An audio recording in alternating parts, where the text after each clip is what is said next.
ঈদে বাড়ি ফেরাকে কেন্দ্র করে রীতিমতো মহাযজ্ঞ চলছে ইন্দোনেশিয়ায়। রাজধানী জাকার্তার পাশাপাশি নিজ নিজ এলাকা ছাড়ছেন প্রায় 15 কোটি মানুষ। ফলে ঘরমুখো মানুষের চাপে সড়ক পথের পাশাপাশি উপচে পড়া ভিড় বিমান এবং নৌবন্দরে। বিপুল সংখ্যক নাগরিকদের নিরাপদ ও নির্বিঘ্নে গন্তব্যে পৌঁছে দিতে নানামুখী উদ্যোগ নিয়েছে প্রশাসন। ওয়ালটন টেলিভিশন মাত্র 25,490 টাকায় পাচ্ছেন গুগল টিভি। জাকার্তার চিকাম্পেক হাইওয়ের দৃশ্য এটি। হাজার হাজার যানবাহন পার হচ্ছে মহাসড়কটি দিয়ে।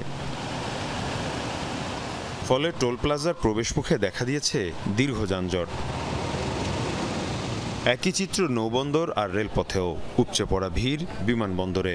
রাজধানী জাকার্তায় বসবাস 1 কোটির বেশি মানুষের।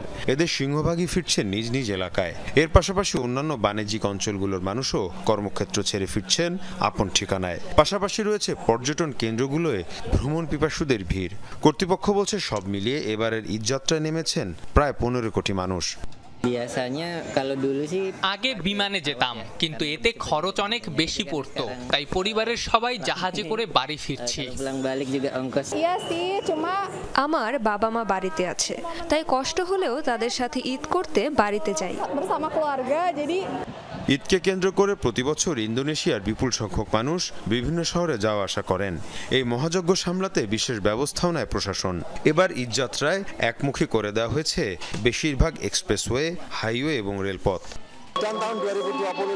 গেল বছর ঈদের ছুটিতে রেলের 1008 ট্রিপ ছিল। এবার এই সংখ্যা আরো 10% বাড়ানো হয়েছে।